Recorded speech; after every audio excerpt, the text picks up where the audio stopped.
압살롬은 그의 이복 형제인 암논이 자신의 누이인 다말을 강간함으로 인하여 분노했습니다. 그리고 그것에 대해서 다윗이 엄중한 처벌을 내릴 것이다 라고 생각했는데, 다윗은 그에 대하여 심히 노하기는 하였으나 자신도 같은 범죄를 저질렀던 적이 있어서인지 암논의 죄에 대하여 어떤 처벌을 내리지 않습니다. 압살롬은 이러한 다윗의 태도에 불만을 가졌을 것이고, 그로 인하여 암논의 죗값을 직접 갚아줄 작정을 했던 것으로 보입니다. 그런데 압살롬은 그 일을 순간의 감정으로 처리하지 않았습니다. 그는 자신의 감정을 절제하고 때를 기다리며 냉정하고 신중하게 암논을 죽여 복수할 계획을 짰고 마침내 실행에 옮깁니다. 압살롬은 암논의 범죄 이후 만 2년 동안이나 자신의 속내를 감추고 복수하고자 하는 그 마음을 그 마음속에 품고 있었습니다. 이러한 모습은 압살롬이 어떠한 사람인지를 잘 보여줍니다. 압살롬은 그와 같이 철저함과 치밀함으로 암논을 살해한 뒤 도망가 3년을 숨어 지냅니다. 시간이 흐르면서 암논의 죽음에 대한 다윗의 슬픔은 점차 가라앉았고, 다윗은 도망간 압살롬에 대한 그리움이 생기기 시작합니다. 이러한 다윗의 마음을 알아차린 요압은 사람을 보내어 압살롬을 다시 예루살렘으로 돌아오도록 다윗을 설득하였고, 다윗은 이를 허락하여 압살롬은 3년 만에 예루살렘으로 돌아옵니다. 그러나 다윗은 곧장 압살롬을 만나주지는 않습니다. 다윗은 압살롬을 그리워했고 사랑했지만 왕으로서 왕자인 암논을 죽인 죄를 묻지 않을 수 없었던 것입니다. 그런데 문제는 앞서 다윗은 암논의 범죄에 대해서는 방관했습니다. 그러니 이제 와서 압살롬의 죄에 대해서만 엄격하게 처벌할 수도 없었던 것입니다. 다윗의 태도는 공의를 실현하는 것도 아니고 또 용서를 하는 것도 아닌 어중간한 입장에 서 있었습니다. 이러한 모습은 다윗의 통치력이 이전보다 약해지고 중요한 문제들을 분명한 원칙으로 처리하지 못하고 있었음을 보여줍니다. 15장 3절에서도 보시면 억울한 일이 있어 왕을 찾아오는 사람이 있는데 그 문제에 대해 즉각적으로 해결해 주지 않는 모습을 볼 수 있습니다. 왕을 찾아오는데 그 송사를 들을 사람을 왕께서 세우지 아니하셨다라고 하는 일들을 하는 것이죠. 이것은 이제 압살롬이 이제 다윗을 모함하는 그런 말이긴 하지만, 그러나 이제 그런 행정력이 좀 떨어지면서 즉각적으로 이제 그들의 어떤 송사를 듣고 문제를 해결해 주는 일들이 진행되지 못했던 것을 보여줍니다. 이것이 이제 다윗이 재판을 전혀 하지 않았다라는 뜻은 아닙니다. 그러나 왕국이 커지고 행정이 복잡해지면서 재판이 지연되거나 백성들이 불편을 느끼는 일들이 있었던 것으로 보입니다. 어찌되었든 다윗은 예루살렘으로 돌아온 압살롬을 2년 동안이나 만나주지 않았습니다. 2년이 지나 압살롬은 요압을 통하여 다윗을 만나게 됩니다. 다윗은 그러니까 5년 만에 압살롬을 만나 화해의 입맞춤을 나눕니다. 이것이 이제 14장 마지막에 있는 내용입니다. 그리고 오늘 본문은 그 후에라고 시작합니다. 그러니까 다윗이 압살롬을 만나 화해를 하는 그 장면, 그 후에 화해를 한 그 후에 이제 일에 대한 내용입니다. 다윗과 압살롬의 화해가 있은 후에 압살롬은 1절을 보시면 압살롬은 자기를 위한 군대를 조직하고 있음을 보여줍니다. 그렇게 이어지는 이야기에서 압살롬의 반역의 조짐이 비춰지기 시작합니다. 당시 병거는 왕권과 군사력의 상징이었습니다. 그런데 압살롬이 마치 왕처럼 행동하며 자신의 힘과 권세를 백성들에게 보여줌으로써 왕이 될 사람이라는 이미지를 백성들에게 심어주려고 한 것입니다. 그리고 또한 아침 일찍 일어나 성문 길 곁에 서서 불만이 있는 자, 억울함이 있는 자 등 송사가 있는 자들이 왕에게 재판하러 갈 때에 앞서 말씀드린 것처럼 재판이 지연되는 등의 행정의 공백이 생기는 것을 교묘하게 이용하여 다윗에 대한 불신을 심어주었습니다. 이에 대해 6절은 압살롬이 이스라엘 사람의 마음을 훔쳤다라고 이렇게 말하고 있습니다. 압살롬은 이스라엘 사람들의 마음을 얻으려 은근슬쩍 다윗의 통치에 대해 모함하였고, 어려움이 있고 정의를 갈구하는 백성들에게 손을 뻗어 그들의 손을 잡아주며 백성들의 환심을 사기도 했습니다. 압살롬은 이러한 일들을 꾸준히 행합니다. 4년 동안 그 일들을 해나가는 것이죠. 1절에서 6절은 압살롬이 반역을 꾸준히 그리고 철저히 준비하고 있는 것을 보여줍니다. 그리고 7절에 보시면 4년 만에 이제 4년이 지나서 4년 동안 이제 그런 일들을 계속해서 진행해 왔다라는 것이죠. 반역에 대한 준비를 해왔다라는 것입니다. 그리고 이제 7절에서 4년 만에라고 하는 이제 시간을 언급합니다. 아마도 이 시간은 다윗과 화해를 한 때로부터의 4년을 말하는 것으로 생각됩니다. 압살롬은 정확히 언제부터 반역을 꾀하기 시작했는지는 알 수 없지만 다윗과 화해한 뒤 4년 동안 반역에 대한 계획을 차근차근 준비하기 시작하였습니다. 앞서 압살롬이 암논을 죽이는 그 일도 순간의 감정으로 무모하게 처리한 것이 아니라 철저하고 치밀하게 계획하여 2년 만에 그것을 실행하였듯이 반역을 준비하고 실행함에 있어서도 압살롬은 무모하게 반역을 일으키지 않았습니다. 차근차근 군대를 모으고 다윗에 대한 민심에 교묘히 불신을 심어주면서 그 민심을 자기에게로 가져왔습니다. 그렇게 자기 사람들을 만들어 왔습니다. 그렇게 시간이 지나 어느 정도 준비가 되었다라는 판단이 되자 압살롬은 다윗에게 나가서 헤브론으로 가겠다라는 말을 합니다. 이것은 이제 반역의 거사를 치르기로 결정했다라는 것을 말해줍니다. 그런데 압살롬은 그런 본심은 감추고 다윗에게 가서는 자신이 여호와께 서원한 것이 있는데 그것을 이제 행하려고 한다라고 말하는 것인데 8절에 보시면 내가 여호와를 섬기리이다라고 말합니다. 자신이 이제 도망가서 그술에 있을 때에 이제 나를 다시 하나님께서 예루살렘으로 돌아오게 하시면 내가 하나님 앞에 감사의 제사를 드리겠다라고 서원을 했는데 그것을 이제 자기가 행하겠다. 그러니 나를 헤브론으로 보내달라라고 이렇게 이야기하는 것입니다.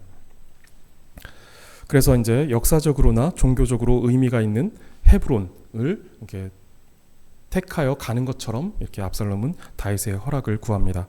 그런데 헤브론은 역사나 종교적인 의미가 있는 지역이기도 했지만 다윗이 유다의 왕권을 가지고 7년 반 동안 유다를 다스리던 장소이기도 하고 압살롬 자신의 고향으로서 지지 세력과 인맥들을 모을 수 있는 정치적 의미를 가진 장소이기도 했습니다.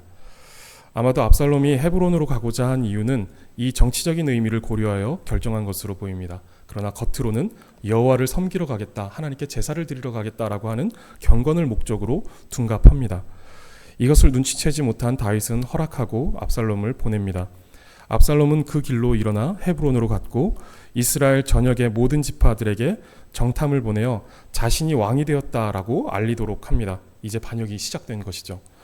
그리고 압살롬이 헤브론으로 가면서 200명의 사람들을 데리고 갔다라는 것을 알려주는데 주석가들은 이 200명의 사람들이 이스라엘의 귀족과 유력 인사들이었을 것으로 봅니다.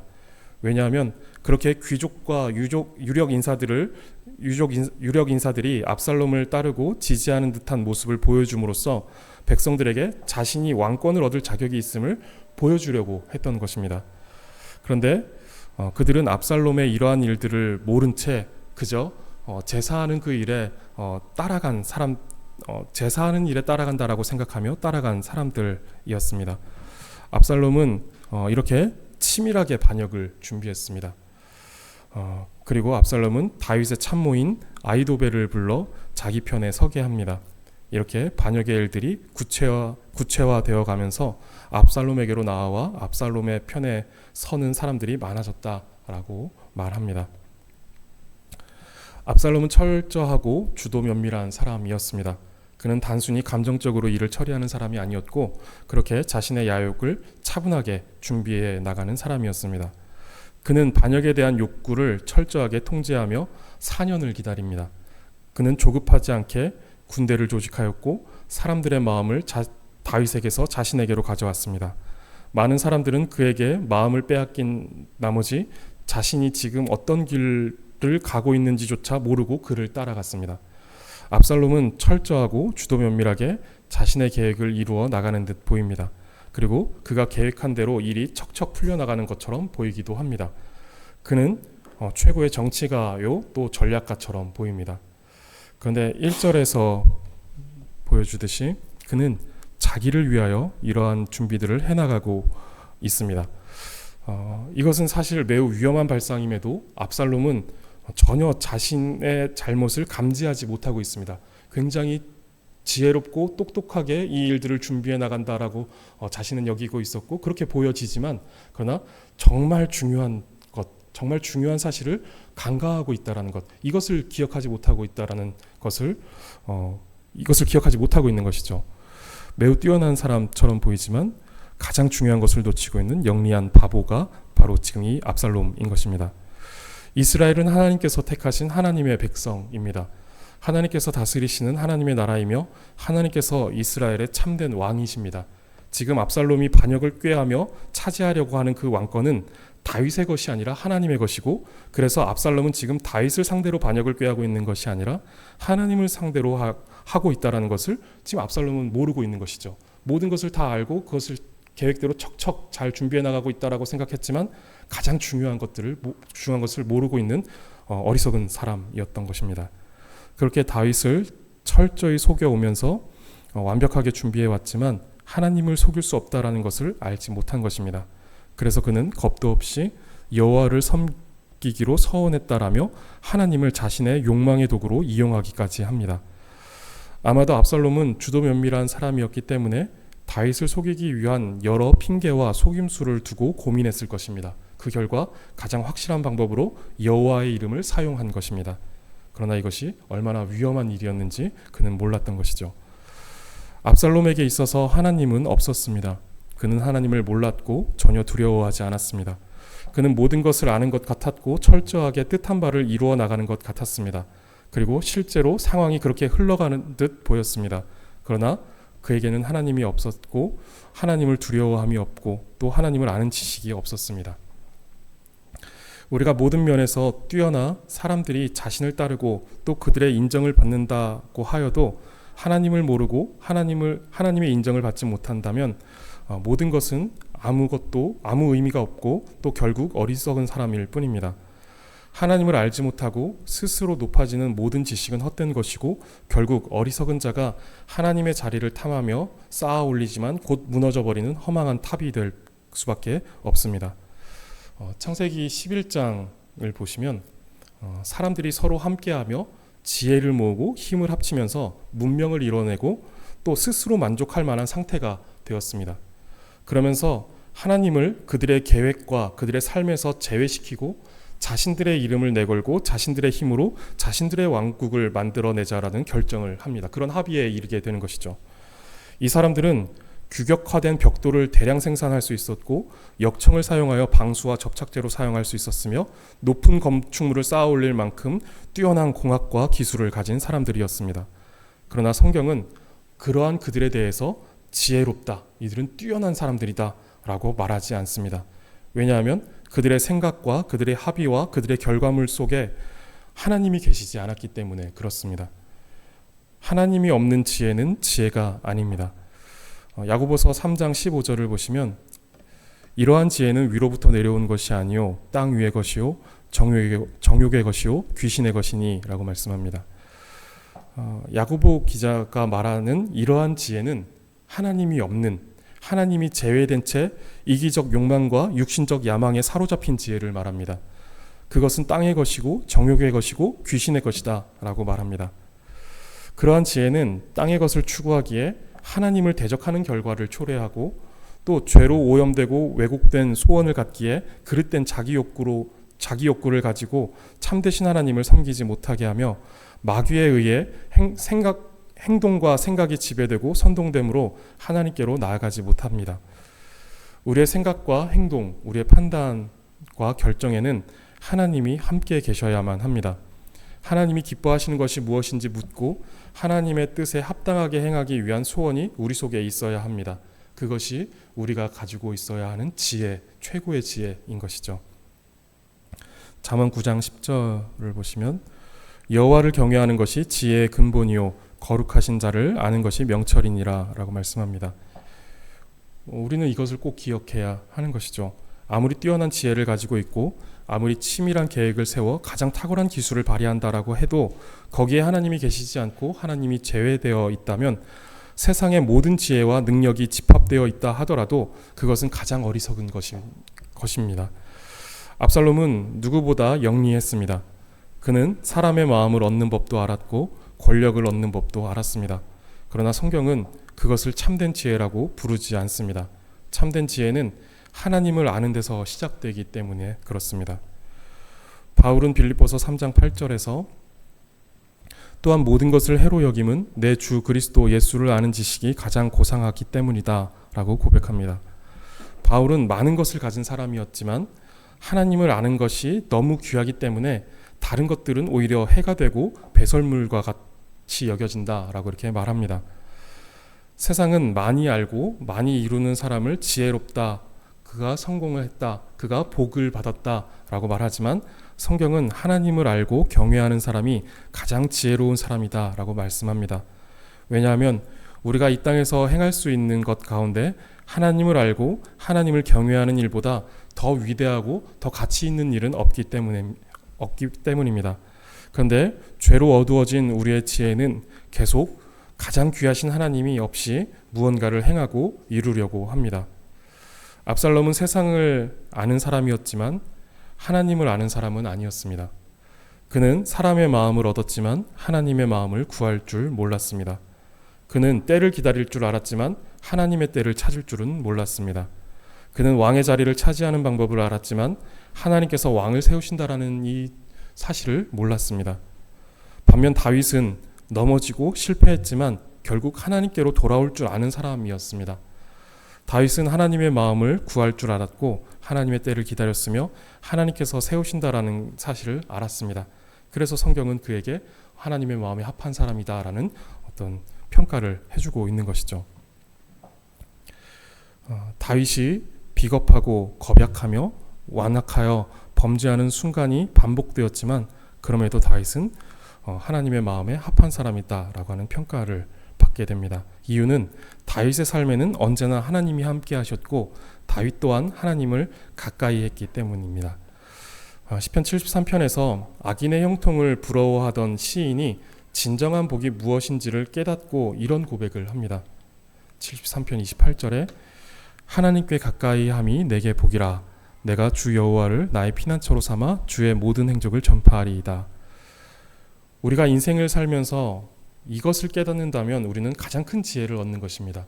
여호와를 가까이 하는 것이 내게 가장 큰 복이다 라는 것을 깨닫는 것, 이것이 우리가 얻을 수 있는, 깨달을 수 있는 가장 큰 지혜라는 것입니다. 우리의 삶은 어떤지 돌아보시기 바랍니다. 우리는 지혜로운 인생을 살아가고 있습니까? 우리의 삶과 계획과 소원 가운데에는 하나님이 계십니까? 혹시 압살롬과 같이 바벨탑을 쌓아 올린 사람들과 같이 열심히 준비하고 계획하고 목표를 행해 나가고 있는데 정작 그 자리에 하나님이 계시지 않고 하나님 없는 삶을 살아가고 있지는 않으십니까? 똑똑하게 지혜롭게 살아가는 것 같지만 그 속에 하나님이 없는 삶을 살아가고 있지는 않으신가요? 하나님 없는 목표를 가지고 하나님 없는 성공을 꿈꾸며 하나님 없는 가정을 세우고 하나님 없는 아이로 키우며 우리도 어느 순간 압살롬의 길을 가고 있지는 않으신가요? 우리는 늘 깨어서 우리의 삶이 이 압살롬의 길을 가고 있지는 않은지를 점검해 봐야 합니다. 우리 속에 있는 죄는 끊임없이 우리의 관심과 우리의 추구를 하나님에게서 꺾어 우리 자신에게로 향하게 만듭니다. 우리 속에서 하나님을 향하고 또 하나님에 향한 추구와 하나님을 향한 관심을 꺾어버리고 잊어버리게 만들고 나 자신을 생각하게 만든다라는 것이죠. 그래서 우리 안에서 하나님을 밀어내려고 합니다. 우리의 성공은 세상의 성공과 분명히 다릅니다. 성도의 성공은 하나님과 함께하는 것, 이것이 성공이고 이것이 복입니다. 하나님을 알고 하나님을 경외하며 한평생 가장 존귀하신 하나님을 가까이 하는 것이 진정한 성공입니다. 그리고 그것을 아는 것이 진짜 지혜입니다. 성도님들, 삶의 모든 문제와 결정의 순간들 속에서 늘 하나님과 함께 하시기를 바랍니다. 먹든지 마시든지 무엇을 하든지 그 목적과 추구에는 항상 하나님이 가장 우선되어 있으시기를 바라고 살든지 죽든지 우리의 삶은 그리스도로 충만하여 그리스도만 존귀하게 하는, 그리스도만 높이는 삶이 되시기를 바랍니다. 압살롬은 지혜를 가지고 계획하고 일했지만 거기에는 하나님이 계시지 않았습니다. 그는 세상에서는 영리한 사람처럼 보였을지 몰라도 성공한 사람, 또 복 있는 사람처럼 보였을지는 보였을지 몰라도 하나님 앞에서는 가장 어리석은 사람이었습니다.